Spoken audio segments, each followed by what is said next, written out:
बेहद इंपॉर्टेंट और exam oriented chapter मानव रोग ह्यूमन डिजीजेस। इस वीडियो में हम जानेंगे रोग क्या होता है और उसके कारण, संक्रामक और असंक्रामक रोगों का पूरा क्लासिफिकेशन, बैक्टीरिया, वायरस, प्रोटोजोआ और फंगस से होने वाले प्रमुख रोग, जेनेटिक डिजीजेस और डेफिशिएंसी डिजीजेस, और सबसे इंपॉर्टेंट, रोगों से बचाव के आसान और एग्जाम फोकस्ड पॉइंट्स। तो वीडियो को पूरा जरूर देखना क्योंकि ये चैप्टर आपके एग्जाम्स में बार बार पूछा जाता है। बिल्कुल। और आज हमारे पास जो सोर्सेज है ना, वो एग्जाम्स के लिए तो किसी गोल्ड माइन से कम नहीं है। हाँ, एकदम। लेकिन हमारा जो मिशन है वो सिर्फ इन नोट्स को रटना नहीं है। हम इन सारे मेडिकल टर्म्स और जो फैक्ट्स हैं उनके पीछे के असली विज्ञान को डिकोड करेंगे आज। सही बात है। मतलब आज हम ज्ञान के नजरिए से एनालाइज करेंगे कि ये बीमारियां काम कैसे करती हैं, ताकि दिमाग में इनका एक ऐसा मैप बन जाए जिसे कभी भुलाया ना जा सके। बिल्कुल सही कहा। तो चलिए अपनी पहली स्लाइड से शुरू करते हैं। हाँ बिल्कुल। तो इस स्लाइड का टाइटल है मानव रोग ह्यूमन डिजीज। चलो अब अगली स्लाइड देखते हैं जहां रोग की परिभाषा दी गई है। यहाँ नोट्स में लिखा है कि जब शरीर के किसी अंग या तंत्र के सामान्य कार्य में रुकावट आ जाती है या शरीर सामान्य रूप से काम करना बंद कर देता है तो उसे रोग कहते हैं। हाँ, ये बेसिक परिभाषा है। और नीचे WHO यानी विश्व स्वास्थ्य संगठन की एक बहुत ही फेमस परिभाषा दी गई है। वो है, स्वास्थ्य केवल बीमारियों की अनुपस्थिति नहीं है, बल्कि शारीरिक, मानसिक और सामाजिक रूप से पूर्णतया ठीक होने की अवस्था है। ये परिभाषा मेडिकल साइंस में बहुत ही क्रांतिकारी मानी जाती है। वो कैसे? क्योंकि पारंपरिक रूप से हमारा नजरिया यही था कि अगर शरीर में बुखार नहीं है या कोई दर्द नहीं है तो इंसान बिल्कुल स्वस्थ है। हाँ, हम तो यही मानते हैं ना जनरली। बिल्कुल। लेकिन WHO ने इसमें मानसिक और सामाजिक पहलू को जोड़कर स्वास्थ्य का एक बहुत ही व्यापक और गहरा नजरिया पेश किया है। तो यहाँ एक बड़ा सवाल ये उठता है कि क्या इसका मतलब ये है कि अगर किसी को कोई शारीरिक बीमारी नहीं है लेकिन वो बहुत ज्यादा तनाव में है तो WHO के हिसाब से वो स्वस्थ नहीं है? बिल्कुल सही पकड़ा। मैं इस बात से पूरी तरह सहमत हूँ। इसे ना विज्ञान में माइंड बॉडी कनेक्शन कहते हैं। अच्छा, माइंड बॉडी कनेक्शन। हाँ, अगर कोई व्यक्ति लगातार मानसिक तनाव में है तो उसका नर्वस सिस्टम और जो हार्मोन्स हैं वो पूरी तरह संतुलित हो जाते हैं। ओ, मतलब स्ट्रेस से हार्मोन्स बिगड़ते हैं? बिल्कुल। और इसका सीधा असर उसकी इम्यूनिटी पर पड़ता है और फिर उसे आम शारीरिक बीमारियां होने का खतरा कई गुना बढ़ जाता है। इसलिए संपूर्ण स्वास्थ्य के लिए सिर्फ शरीर ही नहीं, दिमाग का भी फिट होना जरूरी है। ये तो आज की बिजी लाइफ से बहुत ज्यादा रिलेटेबल है। मतलब स्ट्रेस तो सबको है। हाँ, वही तो। खैर, अब नेक्स्ट स्लाइड पर चलते हैं जो संक्रमण के मुख्य कारकों के बारे में है। यहाँ एक बड़ा सा भयानक दिखने वाला वायरस एक मच्छर के ऊपर बैठा हुआ दिखाया गया है। नोट्स में 2 मुख्य कारक बताए गए हैं। पहला है रोगजनक या पैथोजन, राइट, जो वे सूक्ष्म जीव हैं जो असली बीमारी फैलाते हैं, जैसे जीवाणु, विषाणु और कवक। और दूसरा है वाहक यानी वेक्टर, मतलब वे जीव जो इन रोगजनकों को एक व्यक्ति से दूसरे व्यक्ति तक पहुंचाते हैं, जैसे मच्छर और मक्खी। इन दोनों के बीच का अंतर समझना बहुत जरूरी है। अच्छा, क्यों? क्योंकि जब हम किसी महामारी या बीमारी को कंट्रोल करने की बात करते हैं ना, तो हमें पता होना चाहिए कि हमारा असली दुश्मन कौन है और उस दुश्मन की सवारी क्या है। हाँ, ये पॉइंट है। रोगजनक ही वो असली मुजरिम है जो शरीर को डैमेज करता है, जबकि वाहक वो सिर्फ एक ट्रांसपोर्टेशन सिस्टम है। तो इसका सीधा सा मतलब ये हुआ कि मच्छर खुद कोई बीमारी नहीं बनाता, वो सिर्फ एक डिलीवरी बॉय का काम करता है। ये बहुत ही सटीक और मजेदार अनालॉजी है। बिल्कुल ऐसा ही होता है। सच में? हाँ। मच्छर या मक्खी के शरीर के अंदर वो वायरस या पैरासाइट बस एक पैसेंजर की तरह यात्रा कर रहा होता है। अरे बाप रे। जब मच्छर किसी स्वस्थ इंसान का खून पीता है तो वो अनजाने में उस पैकेज को इंसान के ब्लड स्ट्रीम में डिलीवर कर देता है। मच्छर खुद उस बीमारी से पीड़ित नहीं होता, वो सिर्फ उससे फैलाने का एक साधन मात्र है। मतलब सारा खेल उस डिलीवरी को रोकने का है। एग्जैक्टली। चल अब अगली स्लाइड पर आते हैं जहां रोगों का पूरा क्लासिफिकेशन समझाया गया है। यहाँ एक बहुत ही बढ़िया फ्लो चार्ट बना है। रोगों को मुख्य रूप से 2 भागों में बांटा गया है। हाँ, वो चार्ट बहुत इंपॉर्टेंट है। पहला है जन्मजात रोग यानी कॉन्जेनिटल डिजीजेस, जो जन्म से ही या अनुवांशिक कारणों से मौजूद होते हैं। दूसरा है उपार्जित रोग या एक्वायर्ड डिजीजेस, जो जन्म के बाद जीवन काल में उत्पन्न होते हैं। फिर इस उपार्जित रोग को आगे 2 और हिस्सों में बांटा है, संक्रामक जो एक व्यक्ति से दूसरे में फैलते और असंक्रामक जो नहीं फैलते। इस तरह का जो क्लासिफिकेशन है ना, वो दिमाग में एक क्लियर मैप बना देता है। हाँ, याद रखने में आसानी होती है। बिल्कुल। इससे मेडिकल फील्ड में इलाज तय करने में भी आसानी होती है। जन्मजात रोगों का इलाज बहुत मुश्किल या कह लें लगभग असंभव होता है क्योंकि वो डीएनए में दर्ज होते हैं। ओहो। जबकि जो उपार्जित रोग हैं उनका इलाज दवाइयों और लाइफस्टाइल से आसानी से किया जा सकता है। इस फ्लो चार्ट को देखकर मेरे मन में एक सवाल आ रहा है। हाँ बताइए। क्या कोई उपार्जित रोग ऐसा हो सकता है जो शुरुआत में संक्रामक हो और बाद में असंक्रामक बन जाए? मतलब क्या ये बदल सकते हैं? अगर हम इन नोट्स और मेडिकल साइंस के बेसिक सिद्धांतों की बात करें ना, तो ये कैटेगरी बिल्कुल अलग अलग है और इनकी बाउंड्रीज एकदम फिक्स होती हैं। अच्छा, फिक्स होती हैं। हाँ, ये इस बात पे निर्भर करता है कि बीमारी का मूल कारण क्या है। अगर कोई बीमारी किसी वायरस या बैक्टीरिया से हुई है तो वो अपनी प्रकृति से संक्रामक ही रहेगी। ओके। और अगर वो लाइफस्टाइल या न्यूट्रिशन की कमी से है तो वो असंक्रामक रहेगी। फैलने की प्रकृति के आधार पर ये दोनों कभी आपस में अपनी जगह नहीं बदलते। समझ गई। ये मैप अब एकदम क्लियर हो गया है। अब अगली स्लाइड देखते हैं जो जन्मजात और आनुवांशिक रोगों पर फोकस करती है। हाँ, जेनेटिक डिजीज। यहाँ साफ लिखा है कि ये रोग माता पिता से संतानों में जीन्स के माध्यम से आते हैं। स्लाइड में 3 मुख्य उदाहरण दिए हैं। वर्णांधता यानी कलर ब्लाइंडनेस, जिसमें रोगी लाल और हरे रंग में भेद नहीं कर पाता। और दूसरा है डाउन सिंड्रोम, जो गुणसूत्रों, खासतौर पर 21वें गुणसूत्र की अधिकता के कारण होता है, जिससे बच्चा आमंद बुद्धि और शारीरिक रूप से अविकसित रह सकता है। ये बीमारियां हमें बताती हैं कि हमारा जेनेटिक कोड कितना सेंसिटिव होता है। सच में बहुत नाजुक होता है। बिल्कुल। एक छोटे से जीन की खराबी या एक एक्स्ट्रा क्रोमोसोम पूरे शरीर के सिस्टम को जीवन भर के लिए बदल सकता है। इसी लिस्ट में एक तीसरा नाम है हीमोफीलिया, जिसमें लिखा है कि चोट लगने पर रक्त का थक्का नहीं जमता। हाँ, ब्लड क्लॉटिंग का इशू। तो कलर ब्लाइंडनेस तो समझ आता है, लेकिन हीमोफीलिया में खून न जमने का क्या मतलब है? क्या एक छोटी सी खरोच भी लगातार खून बहने का कारण बन सकती है? हाँ, और ये एक बहुत ही गंभीर और खतरनाक स्थिति है। अरे देखिए, सामान्य शरीर में जब भी कोई चोट लगती है तो खून में मौजूद कुछ खास प्रोटीन होते हैं जिन्हें क्लॉटिंग फैक्टर्स कहते हैं। अच्छा। वो तुरंत एक जाल बना लेते हैं जिससे खून बहना रुक जाता है। हीमोफीलिया में जेनेटिक खराबी के कारण वो विशिष्ट प्रोटीन शरीर में बनते ही नहीं है। ओह माय गॉड, तो फिर खून जमता कैसे? वही तो बात है। इसलिए एक छोटी सी अंदरूनी या बाहरी चोट भी एक भयंकर रूप ले सकती है, क्योंकि खून जमने की जो प्राकृतिक प्रक्रिया है वो कभी शुरू ही नहीं हो पाती। बाप रे, ये तो सच में डरावना है कि एक छोटी सी खरोच जानलेवा हो सकती है। चलो अब अगली स्लाइड पर बढ़ते हैं, जहां बैक्टीरिया से होने वाले संक्रामक रोगों की लिस्ट शुरू हो रही है। हाँ, ये जीवाणु जनित रोगों का भाग 1 है। यहाँ टेबल में 3 मुख्य बीमारियां हैं।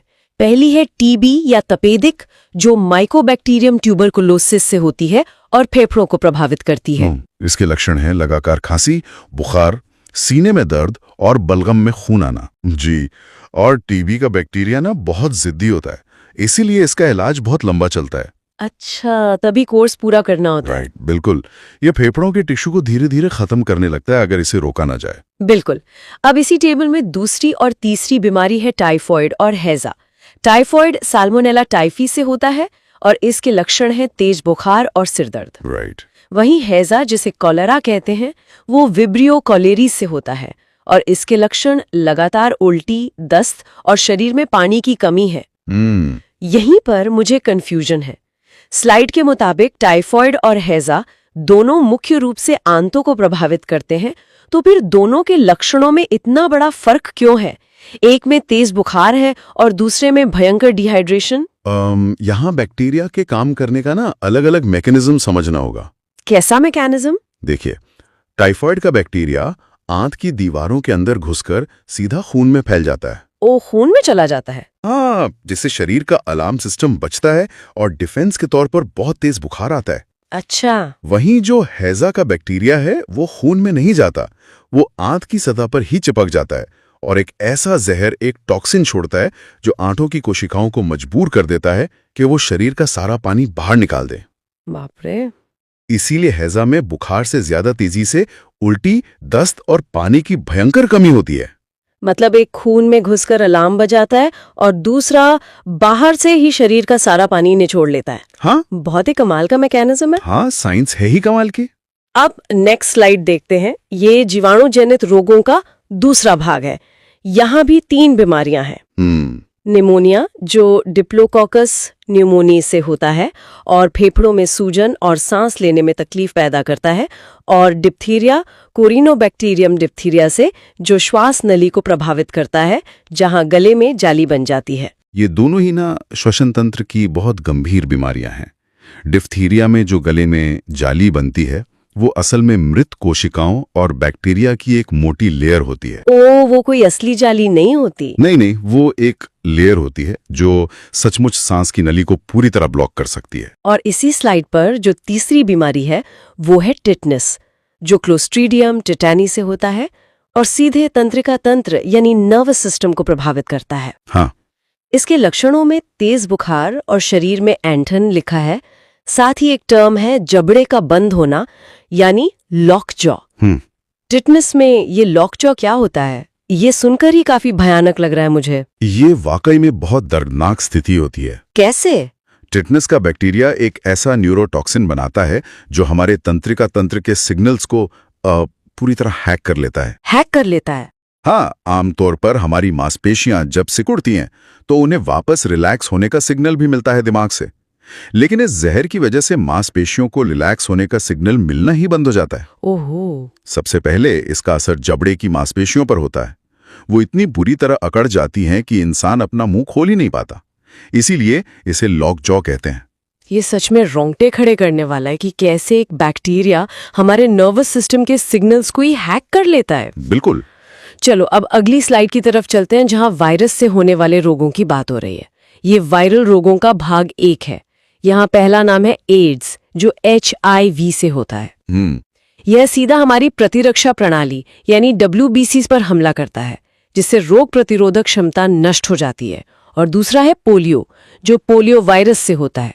ये तंत्रिका तंत्र और रीढ़ की हड्डी को प्रभावित करके मांसपेशियों को सिकोड़ देता है। वायरसेस ना बैक्टीरिया से बहुत अलग तरीके से काम करते हैं। कैसे अलग? वो अपना जीवन खुद नहीं चलाते, बल्कि वो हमारे शरीर की कोशिकाओं के अंदर घुसकर हमारी ही मशीनरी का इस्तेमाल करके अपनी कॉपी बनाते हैं। अच्छा, मतलब हमें ही यूज करते हैं। एग्जैक्टली।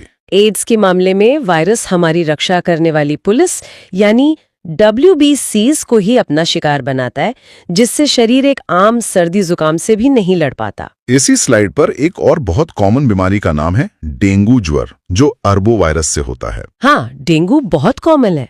नोट्स के मुताबिक ये संपूर्ण शरीर को प्रभावित करता है, मुख्यतः प्लेटलेट्स को गिरा देता है। लक्षणों में आंखों, पेशियों और सिर में तेज दर्द शामिल है। तो मुझे ये पूछना था कि डेंगू में प्लेटलेट्स कम होने का शरीर पर क्या असर पड़ता है कि इंसान इतना ज्यादा कमजोर हो जाता है? देखिए, हमारे खून में प्लेटलेट्स का काम होता है नसों की छोटी मोटी लीकेज को रोकना। लीकेज? हाँ, हमारी नसों में हर वक्त माइक्रो लेवल पर टूट फूट होती रहती है, जिसे प्लेटलेट्स एक प्लास्टर की तरह तुरंत रिपेयर करते रहते हैं। अच्छा। जब डेंगू वायरस के कारण प्लेटलेट्स अचानक बहुत कम हो जाते हैं तो शरीर के अंदर छोटी छोटी जगहों से अंदरूनी ब्लीडिंग का खतरा बढ़ जाता है। Oh my God. इस अंदरूनी इन्फ्लेमेशन और डैमेज की वजह से जोड़ों और हड्डियों में भयंकर दर्द होता है। इसलिए इसे ब्रेक बोन फीवर या हड्डी तोड़ बुखार भी कहते हैं। आप समझ आया इसका नाम। इतनी भारी अंदरूनी टूट फूट से लड़ते हुए शरीर की सारी ऊर्जा खत्म हो जाती है, जो इस भयंकर कमजोरी का असली कारण बनती है। अब समझ आया कि इसमें इतनी भयंकर कमजोरी और हड्डियों में दर्द क्यों होता है। अब अगली स्लाइड पे आते हैं। ये वायरस वाले रोगों का पार्ट 2 है। यहाँ पीलिया या हेपेटाइटिस का जिक्र है, जो हेपेटाइटिस वायरस से होता है।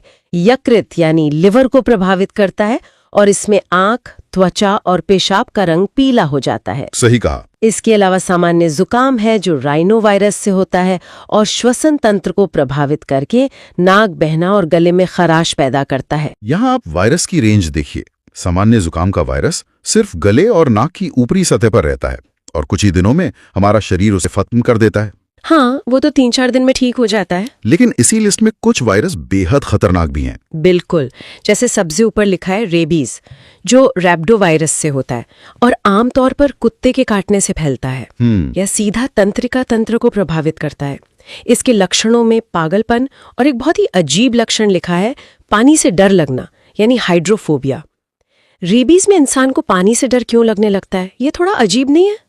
ये ना कोई मनोवैज्ञानिक या दिमागी डर नहीं है, बल्कि एक पूरी तरह से शारीरिक प्रतिक्रिया है। मतलब शरीर रिएक्ट करता है? हाँ, रेबीज का वायरस नर्वस सिस्टम के जरिए सीधे दिमाग के उस हिस्से को डैमेज करता है जो हमारे निगलने की प्रक्रिया को कंट्रोल करता है। अच्छा, स्वॉलो करने को। बिल्कुल। जब मरीज पानी पीने की कोशिश करता है तो उसके गले और सांस की नली की मांसपेशियों में भयंकर और दर्दनाक ऐंठन होती है, स्पैज़म्स आते हैं। अरे बाप रे। ये दर्द इतना भयानक होता है कि धीरे धीरे मरीज का दिमाग पानी देखने या उसकी आवाज सुनने मात्र से ही खौफजदा हो जाता है। मतलब वो साइकोलॉजिकल डर नहीं है बल्कि उस भयंकर फिजिकल दर्द का खौफ है। बहुत ही दुखद स्थिति है ये। हाँ, बहुत ही दर्दनाक है। चलो अब अगली स्लाइड देखते हैं जो प्रोटोजोआ से होने वाले रोगों के बारे में है। यहाँ एक बात साफ नजर आ रही है कि इस कैटेगरी में वाहक यानी वेक्टर का बहुत बड़ा रोल है। बिल्कुल, बिना वेक्टर के ये मुश्किल से फैलते हैं। जैसे पायरिया जो एंटमीबा जिंजीवेलिस से होता है और मसूड़ों को प्रभावित करके खून और बदबू का कारण बनता है, और दूसरा है काला अजार, रोगजनक है लीशमैनिया डोनोवानी, जिसे बालू मक्खी या सैंड फ्लाई फैलाती है। ये अस्थि मज्जा को टारगेट करता है और तेज बुखार लाता है। प्रोटोजोआ दरअसल ना सिंगल सेल वाले परजीवी होते हैं। अच्छा, पैरासाइट्स। हाँ, ये बैक्टीरिया से थोड़े बड़े और जटिल होते हैं। कालाजार में देखिए, ये खून बनाने वाली फैक्ट्री यानी बोन मैरो पर ही हमला कर रहा है, जो शरीर को अंदर से एकदम खोखला कर देता है। इसी लिस्ट में सबसे ऊपर है मलेरिया। इसका रोगजनक है प्लाज्मोडियम और वाहक है मादा एनाफिलीज मच्छर। ये तिल्ली और आरबीसीज को प्रभावित करता है, जिससे ठंड के साथ तेज बुखार आता है। मुझे यहाँ ये समझना है कि मलेरिया में आरबीसीज यानी लाल रक्त कोशिकाओं पर असर होने से तेज ठंड क्यों लगती है? ऐसे समझिए कि प्लाज्मोडियम परजीवी जो है वो हमारे आरबीसीज के अंदर छुपकर अपनी संख्या बढ़ाता है। अच्छा, अंदर छुप जाता है। हाँ, जब एक साथ बहुत सारे परजीवी तैयार हो जाते हैं तो वे आरबीसीज को एक झटके में फाड़कर बाहर निकलते हैं। Oh my God. इस फटने की प्रक्रिया में खून में एक साथ बहुत सारा टॉक्सिन या जहर रिलीज होता है। हमारे शरीर का इम्यून सिस्टम इस अचानक हुए जहरीले हमले को देखकर घबरा जाता है और वायरस को भूनने के लिए तुरंत शरीर का थर्मोस्टेट बढ़ा देता है। मतलब फीवर ले आता है। एग्जैक्टली। इस तेजी से तापमान बढ़ाने की कोशिश में ही शरीर की मांसपेशियां बहुत तेजी से कांपने लगती हैं, जिसे हम भयंकर ठंड लगना या चिल्स कहते हैं। मतलब हमारा शरीर उस जहर से लड़ने के लिए खुद ही अपना थर्मोस्टेट बढ़ा देता है। ये तो बीमारी का लक्षण कम और शरीर का अपना डिफेंस मैकेनिज्म ज्यादा लग रहा है। कमाल है। हाँ, हमारा शरीर बहुत स्मार्ट है। अब नेक्स्ट स्लाइड पर चलते हैं, जो प्रोटोजोआ जनित रोगों का पार्ट 2 है।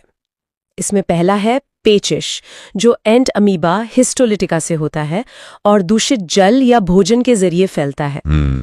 यह आंत को प्रभावित करता है और इसके लक्षणों में दस्त के साथ श्लेष्मा और खून आता है। पेचिश जैसी बीमारी हमें सीधे तौर पर साफ सफाई का महत्व समझाती है। ये बीमारी पूरी तरह इस बात पर निर्भर करती है कि हम जो खा या पी रहे हैं वो कितना साफ है। और दूसरी बीमारी है सोने की बीमारी, ट्रिपैनोसोमा नामक रोगजनक से, जिसका वाहक है सीसी मक्खी, टीसी फ्लाई। हाँ, ये सीधे मस्तिष्क को प्रभावित करती है और इसके लक्षण हैं बहुत अधिक नींद आना और बुखार। सोने की बीमारी नाम सुनकर तो ऐसा लगता है जैसे इंसान बस मजे से सो रहा है। क्या सोने की बीमारी में सच में इंसान सिर्फ मजे से सोता रहता है? बिल्कुल नहीं, नाम से ये थोड़ा मासूम लग सकता है, लेकिन हाँ, ये कोई सुकून भरी नींद नहीं है। तो फिर क्या होता है? जब ये परजीवी दिमाग और रीढ़ की हड्डी के तरल पदार्थ में प्रवेश करता है तो वो मस्तिष्क में बहुत गंभीर सूजन पैदा कर देता है। अच्छा, इन्फ्लेमेशन। हाँ, इंसान का स्लीप साइकिल पूरी तरह टूट जाता है। दिन में वो एक खतरनाक सुस्ती और बेहोशी की हालत में रहता है और रात में उसे नींद ही नहीं आती। अगर इसका सही इलाज ना हो तो ये सुस्ती अंततः कोमा और मौत में बदल जाती है। बाप रे, तो ये कोई सुकून की नींद नहीं, एक खतरनाक सुस्ती है जो जान ले सकती है। बिल्कुल। चलो अब अगली स्लाइड की ओर बढ़ते हैं, जहां कवक यानी फंगस से होने वाले रोगों की जानकारी है। फंगस का नाम सुनते ही सबसे पहले शरीर में खुजली होने लगती है। हाँ, बिल्कुल। यहाँ भी कुछ ऐसे ही नाम हैं, जैसे दाद या रिंगवर्म, जो ट्राइकोफाइटिन कवक से होता है। इसमें त्वचा पर लाल गोल चकते पड़ जाते हैं। खाज, जो एकेरस स्केबीज से होता है, इसमें त्वचा में खुजली होती है और सफेद दाग पड़ते हैं। और एथलीट फुट टीनिया पीडस से, जो पैरों की त्वचा के फटने और कटने का रोग है। फंगस आमतौर पर गर्म और नमी वाली जगहों पर बहुत तेजी से पनपता है, इसीलिए त्वचा के रोग शरीर के उन हिस्सों में ज्यादा होते हैं जहां पसीना रुकता है या हवा नहीं लगती। लेकिन इसी लिस्ट में चौथा नाम है दमा, जो एस्परजिलस फ्यूमिगेट्स कवक से होता है और लिखा है कि यह फेफड़ों में जाल बनाकर सांस लेने में रुकावट पैदा करता है। हाँ, अस्थमा। दमा के बारे में तो अक्सर सुना था कि ये धूल या किसी एलर्जी से होता है, क्या ये फंगस से भी हो सकता है? ये बात बहुत ही कम लोगों को पता होती है। असल में दमा कई कारणों से हो सकता है और हम फंगस उनमें से एक बहुत गंभीर कारण है। अच्छा। हाँ, एस्परजिलस कवक के बहुत ही बारीक स्पोर्स हवा में मौजूद होते हैं। जब कोई व्यक्ति इन्हें सांस के साथ अंदर लेता है तो ये स्पोर्स फेफड़ों की नलियों में जाकर एक बाकायदा भौतिक जाल बुनने लगते हैं, फिजिकल वेब। अरे बाप रे! हमारा शरीर इस फंगस के खिलाफ बहुत तगड़ा इन्फ्लेमेशन पैदा करता है, जिससे सांस की नली अंदर से सिकुड़ जाती है और व्यक्ति को अस्थमा का गंभीर अटैक आता है। ये तो मैंने कभी सोचा ही नहीं था कि फंगस फेफड़ों के अंदर जाके बाकायदा जाल बुन सकता है। हाँ, ये बहुत खतरनाक होता है। अब अगली स्लाइड देखते हैं, जहां असंक्रामक और हीनताजन्य यानी डेफिशिएंसी रोगों की बात की गई है। यहाँ साफ लिखा है कि ये रोग छुआछूत से नहीं फैलते, बल्कि विटामिन, खनिज या पोषक तत्वों की कमी से होते हैं। बिल्कुल। नोट्स के अनुसार विटामिन ए की कमी से रतौंधी होता है, विटामिन सी की कमी से स्कर्वी यानी मसूड़ों से खून आना, आयोडीन की कमी से घेंगा और आयरन की कमी से एनीमिया होता है। इसके अलावा विटामिन B1 से बेरी और विटामिन डी से रिकेट्स जैसी बीमारियां शामिल हैं, जिसमें हड्डियां टेढ़ी हो जाती हैं। ये स्लाइड सीधे तौर पर हमारी रोजमर्रा की डाइट से जुड़ी हुई है। हमारा जो शरीर है ना, वो एक बहुत बड़ी फैक्ट्री की तरह है। अच्छा। और विटामिन तथा मिनरल्स उस फैक्ट्री को सही तरीके से चलाने वाले छोटे छोटे पुर्जे और कच्चा माल है। अगर इनमें से एक की भी कमी हो जाए तो पूरा सिस्टम धीमा पड़ सकता है। तो अगर ये सिर्फ कच्चे माल की कमी है, तो क्या इन बीमारियों को सिर्फ अपनी डाइट सुधार कर ठीक किया जा सकता है? इसका सीधा जवाब है हाँ, खासकर शुरुआती दौर में। अच्छा, मतलब मेडिसिन की जरूरत नहीं? क्योंकि ये कोई बाहरी बैक्टीरिया या वायरस का संक्रमण नहीं है, इसलिए जैसे ही आप शरीर को वो गायब पोषक तत्व देना शुरू करते हैं, शरीर खुद को रिपेयर करना शुरू कर देता है। Oh nice. जैसे आयरन की गोलियां या पालक खाने से एनीमिया ठीक होने लगता है, या खट्टे फल लेने से मसूड़ों से खून आना बंद हो जाता है। इन बीमारियों में सही पोषण की पूर्ति ही इसका सबसे बेहतरीन और पक्का इलाज है। मतलब सही खाना ही सबसे अच्छी दवा है। चलो अब अगली स्लाइड पर चलते हैं, जहां जीवन शैली, शारीरिक खराबी या पर्यावरण से जुड़े अन्य असंक्रामक रोग दिए गए हैं। यहाँ 4 गंभीर बीमारियां हैं। हृदय रोग, जो कोलेस्ट्रॉल बढ़ने या हृदय की मांसपेशियों को रक्त आपूर्ति रुकने के कारण होता है। Heart attack. हाँ। मधुमेह यानी डायबिटीज, जिसमें अग्नाशय द्वारा इंसुलिन हार्मोन कम निकलने पर रक्त में शर्करा का स्तर बढ़ जाता है। और एलर्जी, जो धूल या परागकणों के प्रति प्रतिरक्षा प्रणाली की अति संवेदनशीलता के कारण होती है। आज के समय में ये बीमारियां मेडिकल साइंस के लिए सबसे बड़ी चुनौतियां हैं। इनका सीधा संबंध हमारे रहन सहन, junk food, lack of exercise और बढ़ते प्रदूषण से है। इसी लिस्ट में सबसे ऊपर एक बहुत ही डरावनी बीमारी का नाम है कैंसर। यहाँ लिखा है कि कैंसर शरीर की कोशिकाओं के अनियंत्रित विभाजन के कारण होता है। अनियंत्रित विभाजन? जी। तो कैंसर के संदर्भ में इस अनियंत्रित कोशिका विभाजन का क्या मतलब है? हमारे शरीर की हर कोशिका की अपनी एक उम्र होती है और उसमें एक तरह का बायोलॉजिकल ब्रेक लगा होता है। Biological break? हाँ, एक जेनेटिक प्रोग्रामिंग होती है जो कोशिका को बताती है कि उसे कब बढ़ना है, कब डिवाइड करना है और कब रुक जाना है। अच्छा। लेकिन जब किसी जेनेटिक खराबी, केमिकल या रेडिएशन की वजह से कोशिका वो रुकने वाली प्रोग्रामिंग भूल जाती है, तो उसका ब्रेक फेल हो जाता है और वो लगातार डिवाइड होते रहती है। ओह। यही बिना रुके अंधाधुंध बढ़ती हुई कोशिकाओं का गुच्छा आगे चलकर ट्यूमर या कैंसर का रूप ले लेता है। कोशिकाएं रुकना भूल जाती हैं और उनका ब्रेक फेल हो जाता है। कितना सटीक और डरावना एक्सप्लेनेशन है ये। हाँ बिल्कुल। अब इस प्रेजेंटेशन की आखिरी स्लाइड देखते हैं, जो रोग निवारण और नियंत्रण पर है। Prevention and control. यहाँ बचाव के 3 मुख्य बिंदु दिए गए हैं। पहला है स्वच्छता, जैसे साफ पानी पीना और भोजन ढककर रखना। दूसरा है मच्छरों की रोकथाम, जिसके लिए कूलर, टायर या गड्ढों में पानी जमा न होने देना जरूरी है। बिल्कुल, इलाज से बेहतर बचाव है। ये पूरी स्लाइड उसी पुराने लेकिन अचूक सिद्धांत पर काम करती है। और इसमें जो तीसरा और सबसे अहम बिंदु है वो है टीकाकरण यानी वैक्सीनेशन, जिसका मतलब है रोगों से बचने के लिए शरीर में पहले से ही एंटीबॉडी विकसित करना। जैसे पोलियो ड्रॉप, टीबी के लिए बीसीजी और डिप्थीरिया, पर्ट्यूसिस, टिटेनस के लिए डीपीटी का टीका। यहाँ एक बहुत जरूरी फैक्ट भी है कि एडवर्ड जेनर ने सबसे पहले चेचक का टीका खोजा था। जी, स्मॉल पॉक्स का। आजकल हम वैक्सीन के बारे में बहुत सुनते हैं। ये वैक्सीन असल में काम कैसे करती है? क्या ये सच में हमें थोड़ी सी बीमारी देती है ताकि हमारा शरीर उससे लड़ना सीख जाए?